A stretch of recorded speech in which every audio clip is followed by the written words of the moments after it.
Le 21 mai 2025, un convoi entre à Ouagadougou et la routine cède. Environ 6 milliards de francs CFA en blindés, drones et communications modernes sont remis au VDP pour voir, se parler et survivre mieux avec du renseignement en temps réel et des décisions plus rapides. Sous Ibrahim Traoré, ce seuil vise à reprendre l'initiative, tandis que fierté et peur cohabitent dans la même rue et que la capacité accrue rend l'exigence de résultats plus forte immédiatement. Si les partenaires ont eux aussi leurs intérêts, comment renforcer la défense sans déplacer la dépendance et sans perdre la main sur les choix quand l'attention retombe? La promesse est volontairement étroite et c'est ce qui fait sa force. Partir d'un fait précis, daté, observable, puis suivre ses effets en chaîne sans extrapoler au-delà de ce que les éléments disponibles permettent d'affirmer. Ici, l'intérêt pour le public est direct. Comprendre ce que cette bascule change concrètement, ici et maintenant, plutôt que d'additionner des slogans, des prises de position ou des récits abstraits. Le bénéfice attendu peut se résumer en peu de mots. Mieux protéger, mieux décider, mieux durer.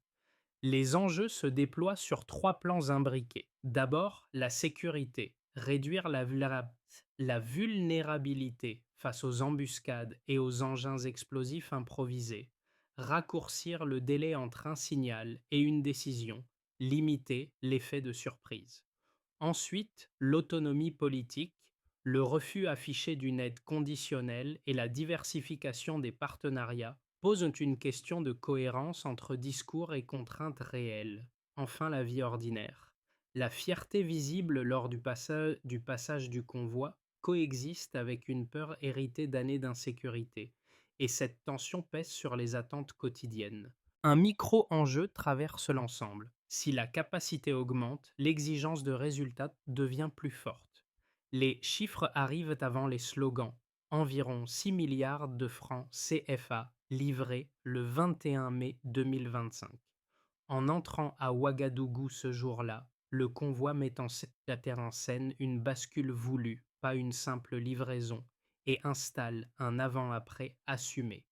Le cœur du récit n'est pas humanitaire.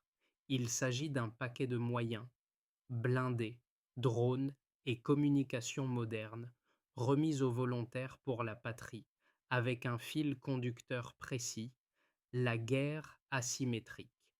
Les embuscades et les engins explosifs improvisés sont décrits comme des menaces structurantes et l'équipement comme une réponse systémique. La logique avancée répétée sans détour. Si l'on voit plus loin, si l'on se parle mieux, l'adversaire perd l'avantage du surgissement. La rupture promise n'est donc pas la puissance brute, mais la combinaison entre observation, transmission, coordination et exécution. Dans ce cadre, les drones occupent une place centrale.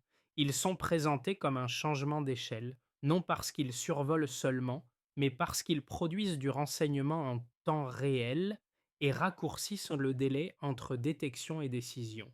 Le texte oppose explicitement cette capacité à une période antérieure décrite comme plus passive, moins outillée pour anticiper et réagir. La date du 21 mai 2025 sert alors de frontière narrative claire. Avant, la réaction tardive, après, l'initiative recherchée. Une seconde couche se superpose rapidement. La scène militaire fonctionne aussi comme message international. Le Burkina Faso y apparaît comme un pays qui refuse une aide assortie de conditions et qui cherche, par d'autres partenariats, à reconfigurer sa marge de manœuvre. C'est ici que Ibrahim Traoré s'insère naturellement dans le récit, non comme un décor, mais comme l'ancrage politique d'une volonté d'autodétermination transformée en choix visible. La question ouverte demeure entière. Comment renforcer la défense sans déplacer la dépendance lorsque les partenaires évoqués ont, eux aussi, leurs intérêts? Dans ce récit, le personnage guide n'est pas une figure unique, mais un duo fonctionnel qui permet de lire l'impact sans abstraction. D'un côté, le volontaire des VDP sur le terrain exposé à la fatigue, à l'incertitude et à la menace permanente des embuscades. De l'autre, l'unité reliée au reste du dispositif, celle qui capte, transmet et coordonne. Ensemble, ils incarnent ce que l'arrivée de blindés, de drones et de communications modernes est censée transformer au-delà de l'image du convoi. Sur les axes décrits comme les plus exposés, l'effet le plus immédiat concerne la survie. Un véhicule mieux protégé ne gagne pas la guerre, mais il réduit la part d'aléatoire. La protection contre mines et attaques devient un outil de continuité. Avancer, évacuer, tenir une position plus longtemps, là où la vulnérabilité imposait l'arrêt, le détour ou l'attente. Ce gain n'est pas que spectaculaire, il est répétitif, et c'est précisément ce qui le rend décisif à court terme. Vient ensuite la réactivité. La surveillance aérienne et la transmission fluidifiée raccourcissent le temps entre un signal faible et une décision opérationnelle. Le texte insiste sur le renseignement en temps réel et sur une coordination plus fluide qui limite les angles morts et réduit l'effet de surprise. Là encore, il ne s'agit pas d'une rupture instantanée, mais d'un cumul d'ajustements. Un troisième effet apparaît plus discret mais central, le moral. Voir, se parler et se déplacer avec moins d'incertitude change la posture, sans effacer le risque. En clair, réduire l'imprévu modifie déjà la manière de tenir. Le déclenchement est net et daté. Avant le 21 mai 2025, le récit décrit une posture contrainte marquée par des outils limités, une détection lacunaire et des déplacements dictés par la peur de l'embuscade. Les routes dangereuses imposaient un rythme subi, souvent défensif, où l'adversaire conservait l'initiative par la surprise. Après, l'entrée du convoi à Ouagadougou sert de scène centrale. Des blindés, des drones et des systèmes de communication modernes sont remis aux volontaires pour la patrie, et cette concentration visible d'équipements est présentée comme une décision assumée, pas comme une aide de circonstance. Le contraste alimente le cœur du récit. D'un côté, un pays longtemps associé à l'instabilité et à la dépendance vis-à-vis d'aides extérieures morcelées. De l'autre, une masse d'équipements rassemblés en un point, lisible, interprété comme une déclaration stratégique.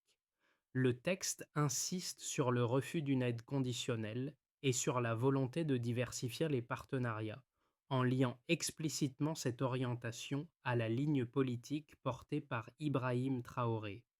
La scène n'est pas seulement militaire, elle est narrative, montrée pour signifier un changement de posture. Le point culminant se construit par couches successives. Les blindés sont d'abord décrits comme une réponse directe aux menaces concrètes. Mines, engins explosifs improvisés, axes exposés. Ils jouent un rôle de bouclier, mais aussi de levier psychologique en donnant l'impression d'une force moins livrée à l'improvisation adverse.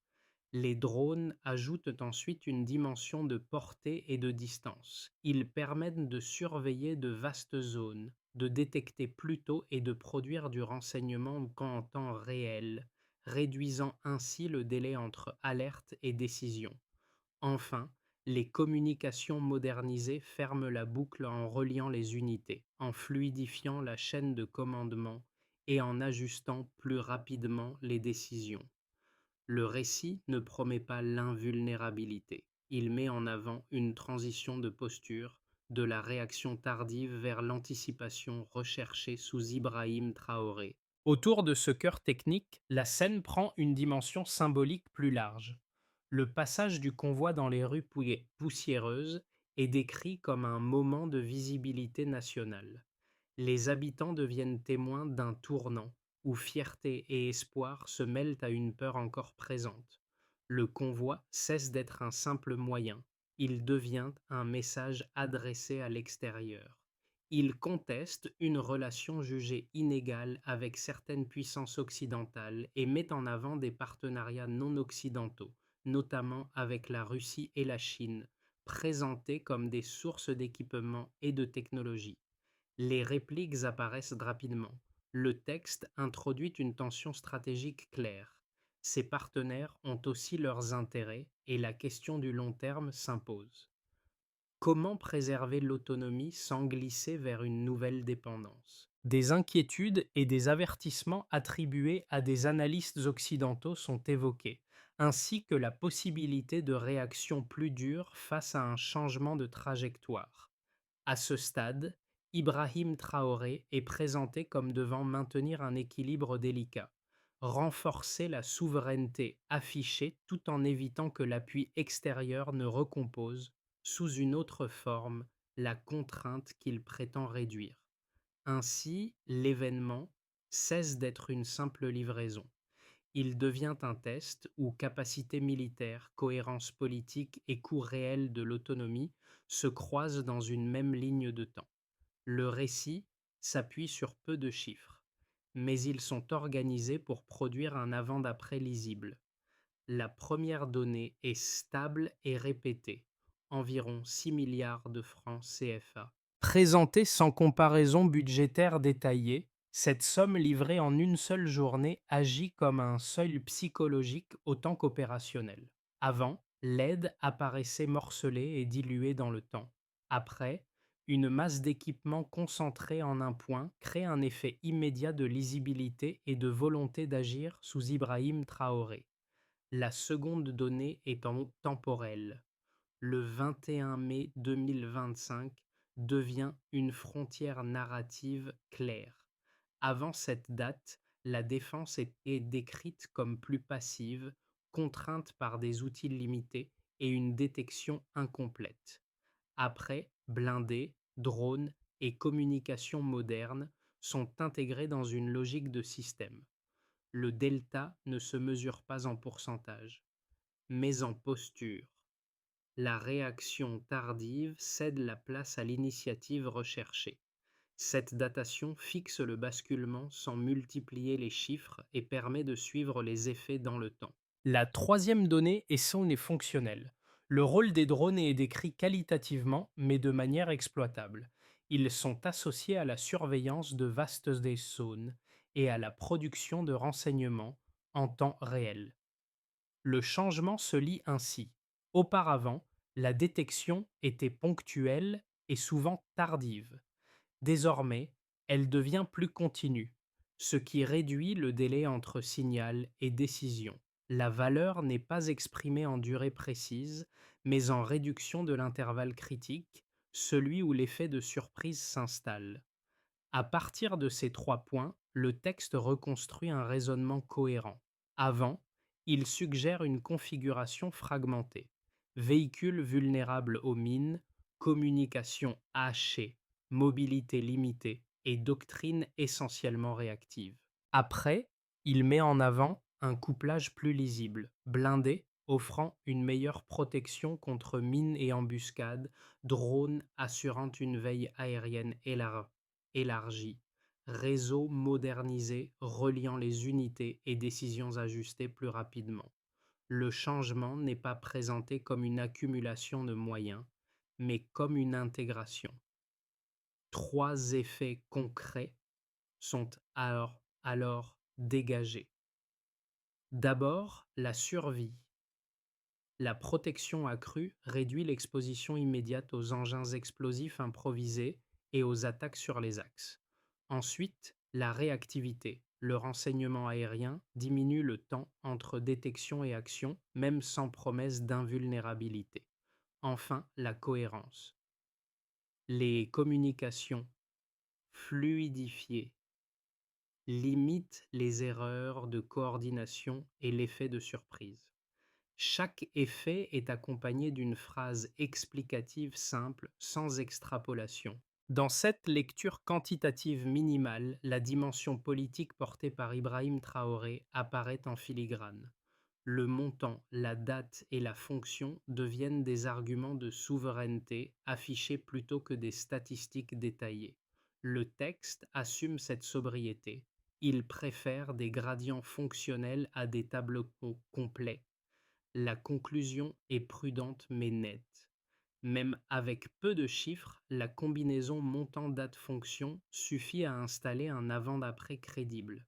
La question n'est pas de savoir si ces données garantissent le succès, mais si elles soutiennent une posture plus anticipatrice sans créer de nouvelles contraintes durables. Les partisans de la bascule avancent deux arguments structurés. Le premier est opérationnel. Moderniser rapidement et visiblement la défense réduirait la vulnérabilité face aux embuscades et aux engins explosifs improvisés. Les blindés sont décrits comme une protection immédiate sur les axes à risque, les drones comme un multiplicateur de surveillance et les communications comme la condition d'une coordination plus précise.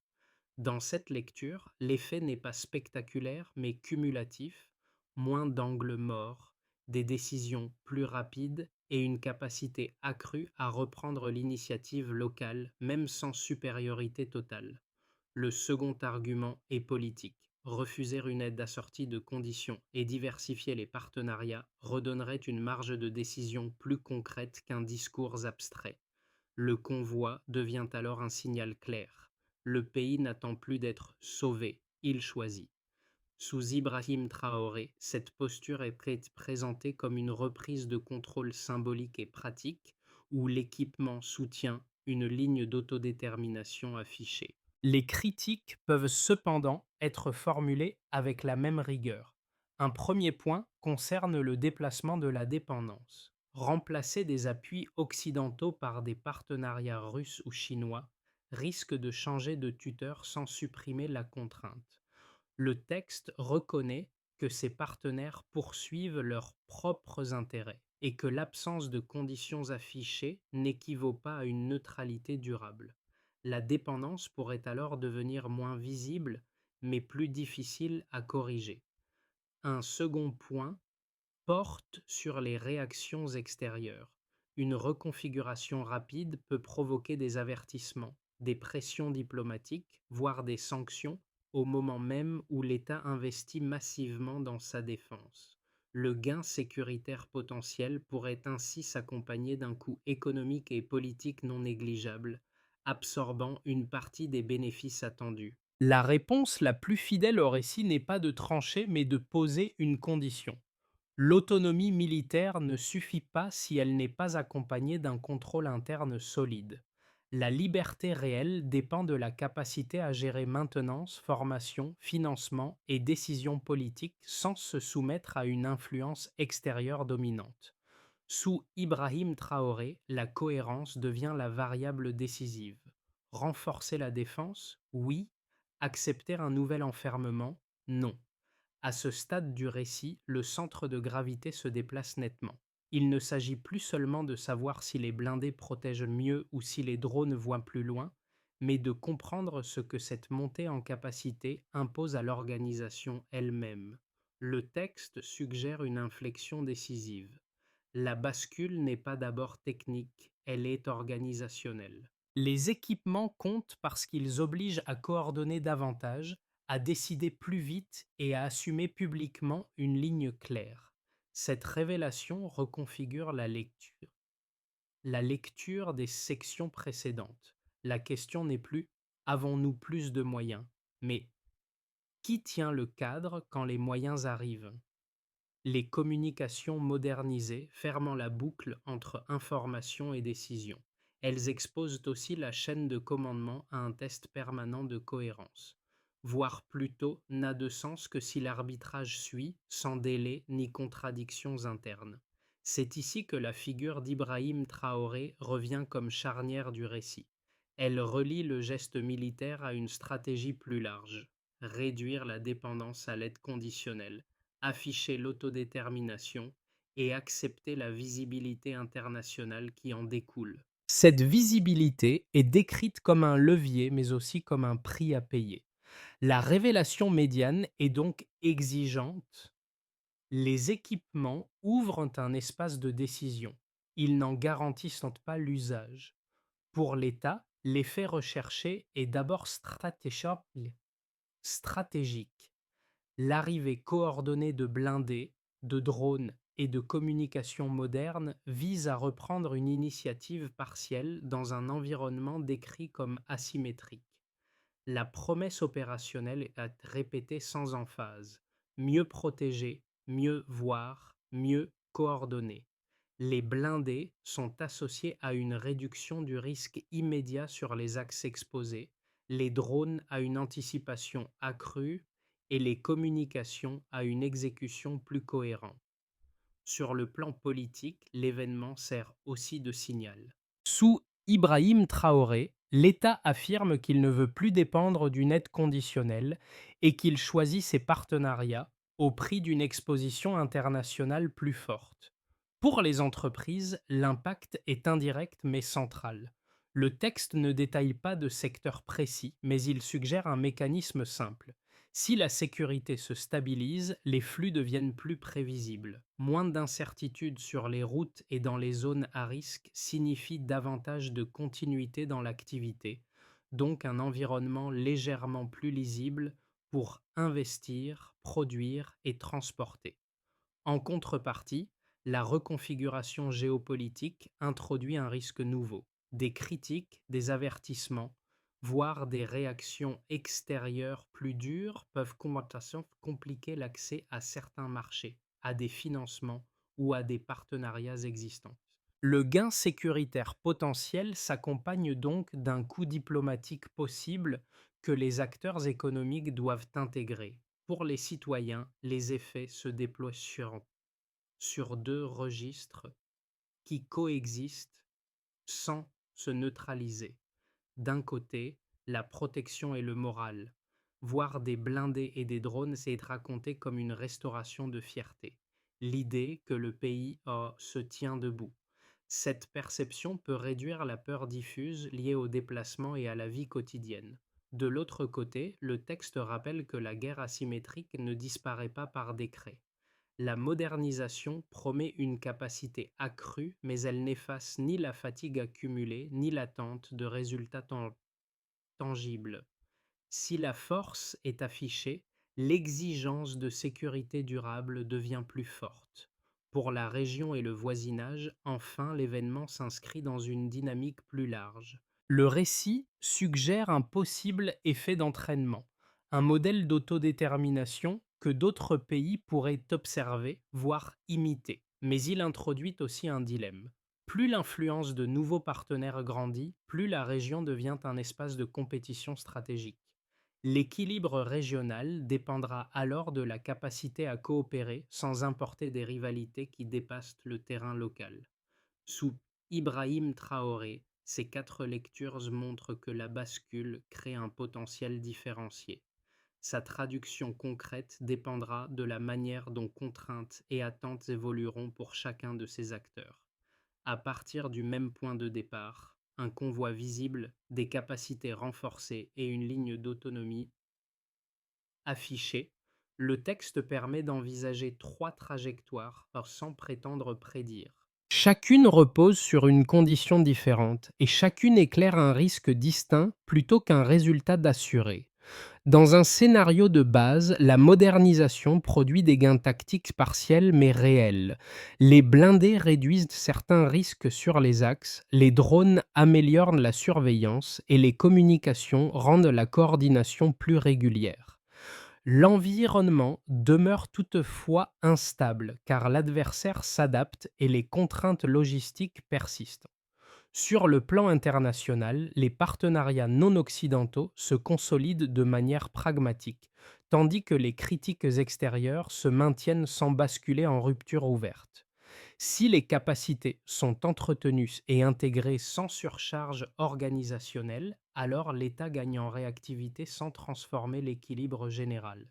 Dans un scénario favorable, le système décrit commence à fonctionner comme un tout. Le renseignement en temps réel réduit l'effet de surprise, les décisions sont plus rapides et certaines zones ressentent une baisse de la peur, même sans pacification complète.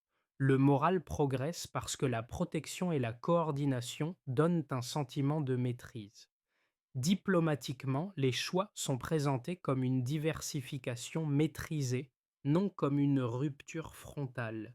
ce qui limite les réactions hostiles.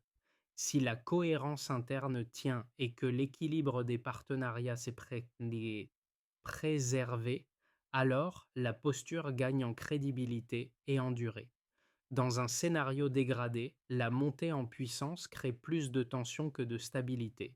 Les partenaires extérieurs, porteurs d'intérêts propres, obtiennent une influence plus lourde et la dépendance se déplace. Des réactions internationales plus dures apparaissent, avertissements, pressions, possibles sanctions, compliquant l'économie et le financement. Sur le terrain, les gains existent, mais sont absorbés par l'adaptation adverse. Si l'appui extérieur commence à dicter le cadre, alors l'autonomie proclamée se fragilise. Une recommandation traverse ces scénarios. Raisonner en conditions plutôt qu'en promesses. Les outils ouvrent des options. Ils n'en garantissent pas l'issue. La trajectoire dépendra moins de l'arrivée d'équipements que de la capacité à garder la main sur les choix dans la durée. Cette séquence ramène le débat à ce qui concerne directement le public, sans slogan ni abstraction. Pour un premier groupe, celui qui attend avant tout une amélioration de la sécurité, la question est pratique. Les routes deviennent-elles moins dangereuses? Les déplacements sont-ils plus prévisibles? Le texte suggère que la protection accrue et la coordination peuvent réduire certains risques immédiats, mais il rappelle aussi que l'adversaire s'adapte. Toute amélioration, si elle existe, devra être tenue dans le temps, entretenue et organisée pour ne pas se dissiper après l'effet d'annonce. Pour un deuxième groupe, plus attentif aux dépendances, l'enjeu est politique et économique. Refuser une aide conditionnelle peut libérer une marge de décision, mais un nouveau partenariat peut aussi peser durablement. La question posée est simple. Les choix extérieurs renforcent-ils réellement la capacité à décider ou déplacent-ils la contrainte ailleurs? Sous Ibrahim Traoré, cette interrogation devient centrale, car ses effets se répercutent sur l'économie, les services publics et la stabilité intérieure. Un troisième groupe cherche un sens collectif. La scène du convoi sert alors de miroir. Elle raconte une volonté de se tenir debout, de décider, de ne plus subir. Ce sentiment peut unir et redonner confiance, mais il crée aussi une exigence accrue. Si l'État affiche une nouvelle force, il doit produire des résultats visibles sans enfermer la société dans une logique uniquement militaire. Deux pistes d'attention émergent, sans recette miracle. D'abord, observer les effets concrets plutôt que les proclamations, en distinguant ce qui change réellement sur le terrain de ce qui relève du discours. Ensuite, gardez une question simple en tête. Les décisions prises aujourd'hui rendent-elles le quotidien plus respirable ou déplacent-elles les tensions à demain? Une feuille de route crédible, telle qu'elle se dégage du texte, ne promet pas un résultat définitif, elle organise un test dans le temps. Elle relie sécurité immédiate, autonomie durable et l'équilibre des partenariats, sans ajouter de faits nouveaux. Quatre étapes se dessinent, chacune lisible à travers des signes concrets. À court terme, la priorité est la stabilisation de l'usage des équipements. Blindés, drones et communication doivent fonctionner comme un système cohérent et non comme des apports juxtaposés. Cela implique une clarification des rôles de l'opérateur au commandement ainsi que des critères simples: continuité des liaisons, cohérence des ordres, réduction des erreurs de transmission. L'objectif n'est pas l'intensité, mais la fiabilité quotidienne. Dans le même mouvement, il faut raccourcir la chaîne renseignement-décision. Le texte insiste sur le temps réel. Relier surveillance aérienne, centres de décision locaux et unités au sol doit produire un indicateur clair, moins de délai entre détection et réaction. Si cet intervalle diminue, la posture anticipatrice devient tangible, au-delà du discours. À moyen terme, l'enjeu porte sur la mobilité et la survie. La protection contre mines et embuscades est présentée comme un bénéfice attendu des blindés. Les signes à suivre sont concrets. capacité à maintenir les déplacements sur les axes à risque, continuité des opérations, confiance opérationnelle accrue des forces et des volontaires. En parallèle, l'encadrement des partenariats devient décisif.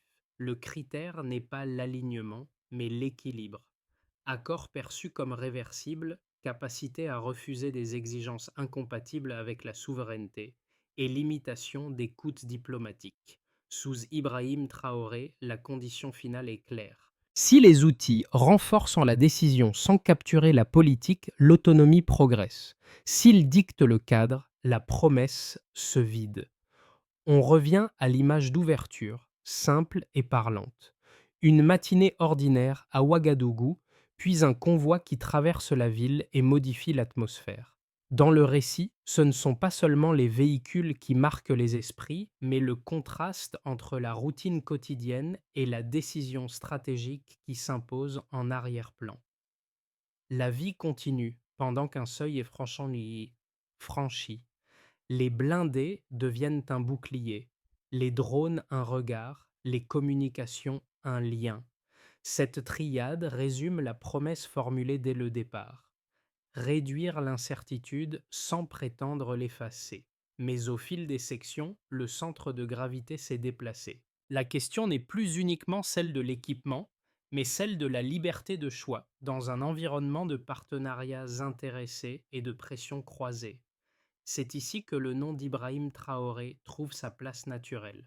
Il ne fonctionne pas comme un slogan, mais comme le symbole d'un pari politique assumé, affirmer l'autodétermination sans simplement changer de dépendance. Le texte ne célèbre pas une victoire acquise, il décrit un moment charnière où la trajectoire peut se consolider ou se fragiliser. Une phrase s'impose, sobre et exigeante. L'autonomie se prouve par la durée. La scène finale ne cherche pas à clore le récit par une certitude. Elle ouvre plutôt un espace de réflexion collective à hauteur d'expérience. Ce qui a été décrit n'invite ni à l'adhésion automatique ni au rejet réflexe. Il propose un cadre pour observer, comparer et discuter, maintenant que la sécurité, l'autonomie et les partenariats sont devenus des sujets concrets, visibles, presque quotidiens. Dans cette perspective, l'enjeu dépasse largement un convoi ou une date. Il touche à une question plus large. Comment un pays peut-il renforcer sa défense tout en préservant sa capacité à décider sans déplacer simplement la contrainte d'un acteur à un autre? Sous Ibrahim Traoré, cette interrogation cesse d'être théorique. Elle se traduit par des choix qui auront des effets mesurables sur la durée, pour l'État, l'économie, les citoyens et l'équilibre régional. La discussion peut rester calme et précise. Quel critère doit primer? Les résultats immédiats sur le terrain, l'équilibre diplomatique ou la solidité économique qui permet de tenir dans le temps? Et si d'autres pays du Sahel suivaient une trajectoire comparable, cela renforcerait-il une autonomie collective ou déplacerait-il la compétition des puissances vers de nouveaux terrains?